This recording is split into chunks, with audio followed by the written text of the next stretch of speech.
Sam Cooke, the legendary voice of soul, wasn't just a singer. He was a revolutionary force in music. But when he called out 7 popular musicians as disgusting sellouts, it sent shockwaves through the industry.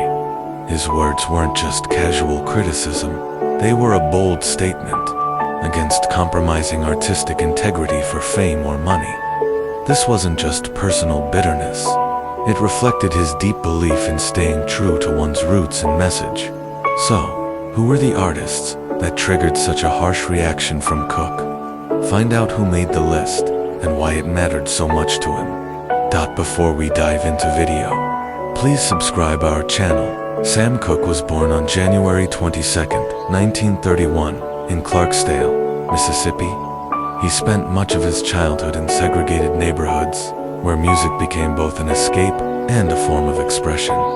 His father, Charles Cooke Sr., was a minister and a postal worker, and his mother, Annie Mae, supported the family at home.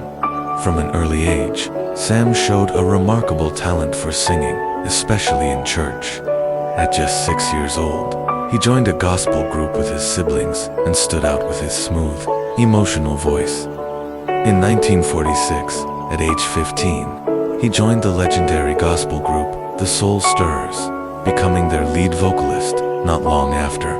His voice was unlike anything people had heard, silky, powerful, and full of feeling. But as Sam grew older, he felt confined by gospel music's boundaries. He wanted to sing about love, heartbreak, and the real world. So, in 1957, he made the bold move to secular music, which was controversial at the time for a gospel singer. His debut solo single, You Send Me, became an instant hit, topping the Billboard charts and launching Sam into more than just a pop success. Sam Cooke was one of the first black artists to own his master recordings and start his own label, fighting for both artistic and business control. He wasn't just making hits, he was making history. His rise wasn't just about talent. It was about courage, vision, and a refusal to be boxed in.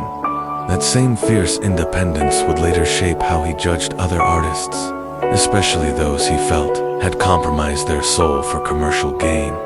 Now we talk about 3 musicians he disliked the most. Number 1, Jerry Butler. Jerry Butler, known as the Iceman for his smooth baritone and calm stage presence, was once a close associate of Sam Cooke. Both men had gospel roots. Butler began his career with the Impressions, and like Cooke, transitioned from gospel to secular music in the 1950s. However, while Sam's move into pop and soul was marked by a strong emphasis on artistic independence and civil rights messaging, Butler's transition was seen by allegedly Cooke himself as more commercially driven and cautious. Butler's sound was polished, his image carefully curated for mainstream appeal, and his lyrics often lacked the sharp social edge Cooke came to embrace. Sam, who risked his reputation by speaking out on racial injustice and demanding ownership of his music, reportedly grew frustrated with artists who played it safe to appease white audiences or radio executives. Jerry's rising popularity, coupled with his willingness to adapt to industry expectations, may have triggered Sam's criticism. Calling him a sellout wasn't necessarily about talent. Butler was a gifted vocalist, but about ideology. To Sam, art was more than chart success. It was a platform for truth, struggle, and freedom. He saw Butler's choices as a betrayal of the gospel and soul tradition that demanded authenticity and resistance. What deepened the divide was that Jerry seemed indifferent to Cooke's push for black ownership and activism within music.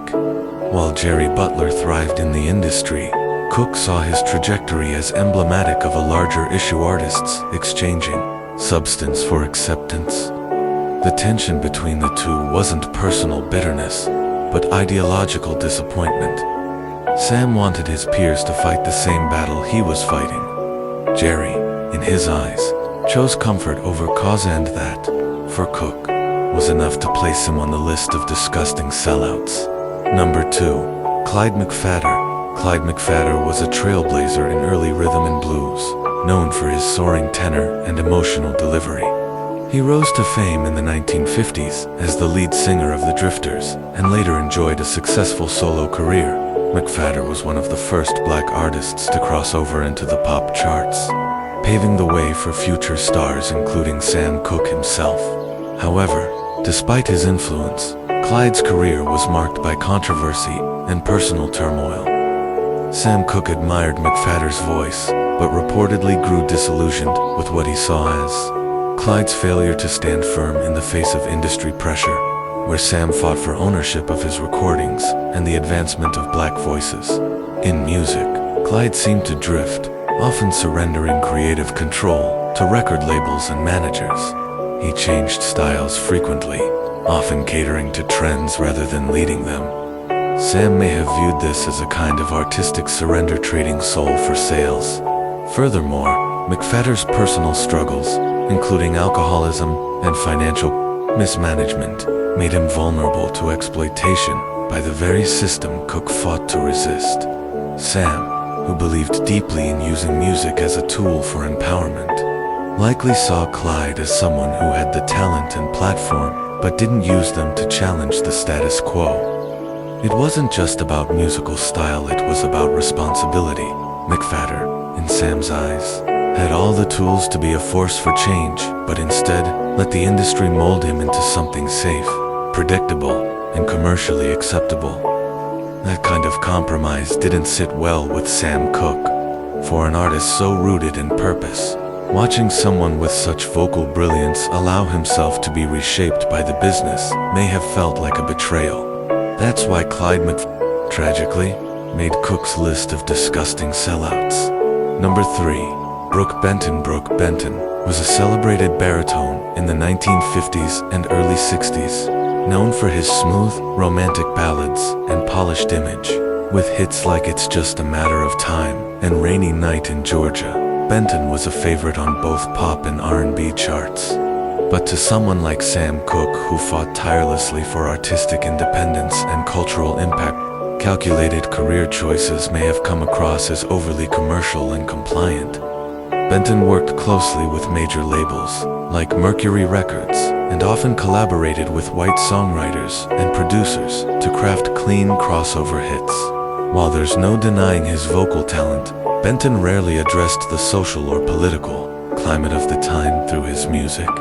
In contrast, Sam was moving toward protest songs like A Change Is Gonna Come, and establishing his own label to support black empowerment.